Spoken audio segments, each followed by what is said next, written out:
That's as American as the Tea Party dumping a few crate loads of British tea in Boston Harbor.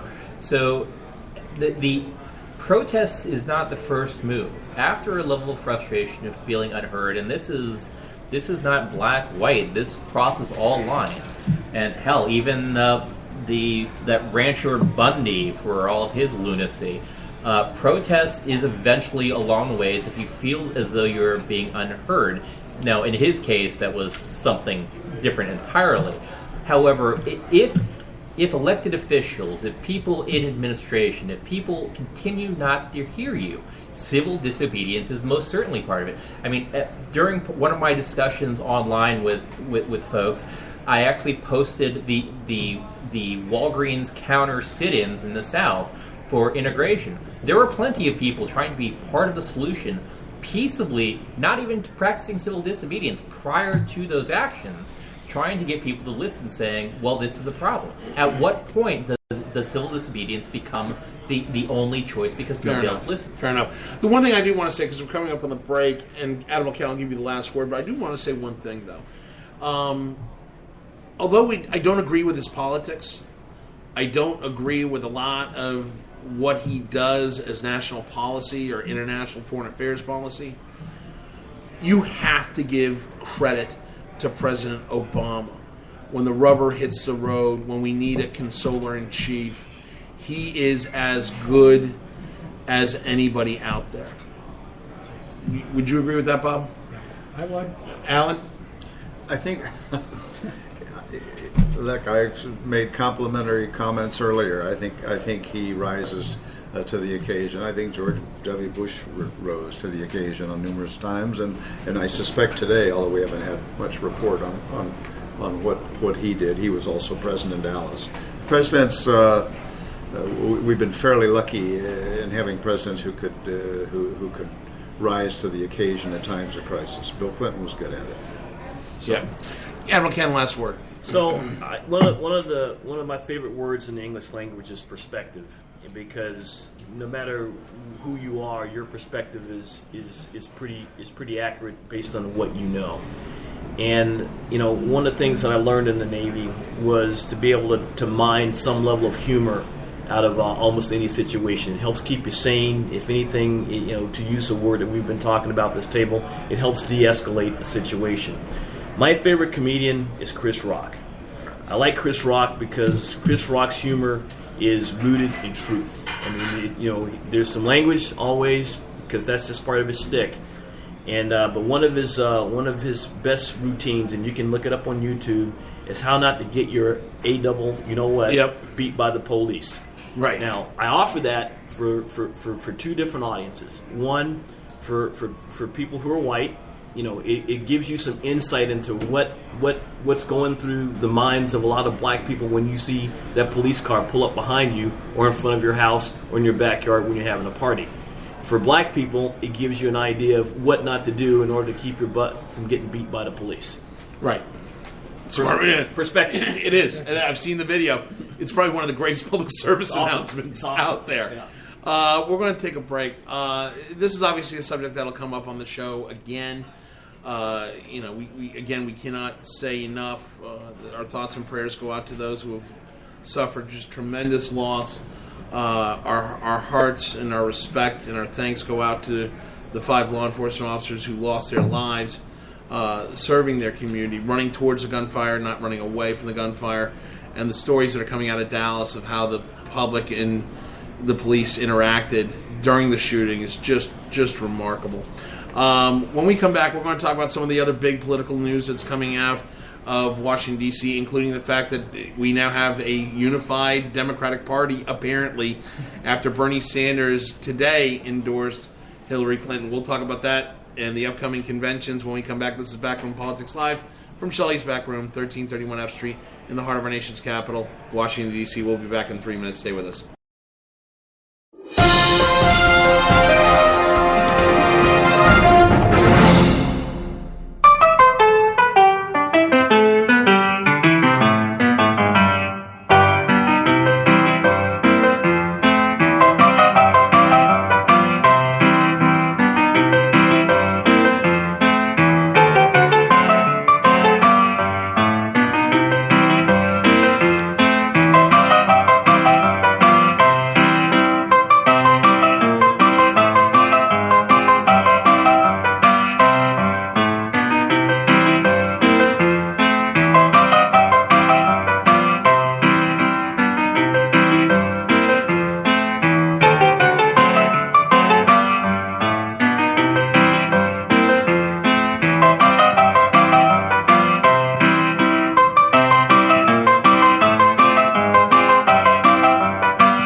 live at Shelley's Backroom, 1331 F Street in the heart of our nation's capital, Washington, D.C. This is Backroom Politics live on Spreaker as we continue the second hour of our weekly political roundtable. We're going to change gears a little bit and talk about the other big political news that's been happening today in a joint meeting, in a joint appearance.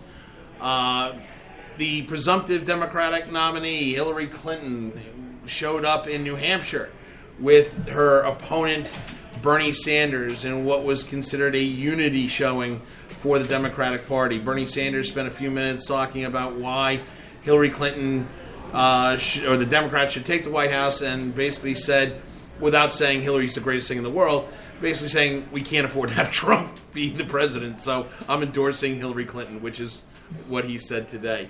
Dan Lipner, is this, there's a question right now that this would unify the party, that this appearance, one, was too long in the waiting to happen, and two, isn't necessarily going to bring the party back together. Is there accuracy there? It'll help. There's always issues with bringing the supporters versus the people at the top.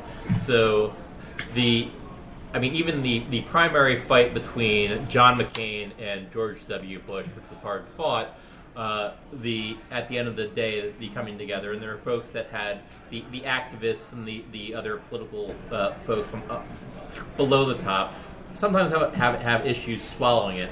That said, it is clear that the aloe put on the burn for Hillary is helpful, but I actually did, which is something I never do. I actually did monitor the social media during the event, and wow, there was some stark contrast between Hillary supporters and Bernie supporters. I suspect it will help, but there will still be some folks who are feeling the burn aloe-free going forward. Go ahead, Admiral Ken. Well, it might have helped had Bernie not done his campaign shtick before he finally, and I do mean finally, got around to endorsing her. I mean, he took his time getting there. I mean, it was kind of like, it was noted, too. I gotta do this. Alan Hoare. Well, to build off Ken's remark, what he was basically trying to say is, well, now that she agrees with me on everything, I'm going to endorse her. But when I thought about that, I thought, okay, so here's Secretary Clinton, who starts out in a let's say in a royal blue pantsuit, okay, and that's the suit she's wearing, and she's going to stay with it, which we call that Tuesday for Hillary. And Bernie. Wow. Come on, guys, stop being crass. And Bernie has persuaded her to lighten the shade of blue ever so slightly. Okay, so we'll acknowledge that there's a little bit of movement here and there. But what Bernie calls it, so she's okay with her pale blue now pantsuit. But Bernie wants to congratulate her for this red pantsuit that she's now wearing. It's like, come on, Bernie, it's not what you say it is. Let me start with. Okay, where should I start with this? Denise is not wearing a blue nor I'm red not. pantsuit. Oh, and I'm wearing a skirt. Thanks. Okay, it's 2016, and we're highlighting that the female candidate's wearing a pantsuit. We didn't do it. Bernie did it. Talk to Bernie. I understand that. Do we, as a society, need to be commenting on what women are wearing? No. Oh, come on. Jesus Christ. Christ. The way before you went to Sarah Palin? Oh, my God. You need to listen to the metaphor. We're a little sensitive here. I was talking about aloe and feeling the burn. Well, all right, let me get control back. Let me get control back. Denise Crap. We're out of control. All right, I'll give you has this Washington Post style section highlighted that she wears pantsuits? Yes. And have they highlighted who the designer is? Yes, they've done that. Can I hope that we can get past this? Yes. Okay. Because I do think. Can you appreciate the metaphor, for God's sakes, yes, instead Alan. of be so so hypersensitive Yeah, about no kidding. the fact this woman wears a pantsuit every time. But let's get back. I'm Let's get sorry back to the I actual. picked on the pantsuit. Well, let's get back to the actual. Next Oh, time, wait, that's offensive next time we metaphor. comment on Alan wearing a skirt, then I think it's a fair point. But Okay. until then, so they, anyway, so let's get back to substance again. Please. So Bernie Sanders today, Bob Hines, literally spent in his endorsement, the first 5 to 7 minutes talking about all that he did, thanking his 13 million voters, thanking all the people all the money he raised. It was basically a look at what I did and look what she did, and you're backing her. Yeah. Is Bernie Sanders still feeling a little bit of bitterness? No. He's not. In a whole lot of bitterness.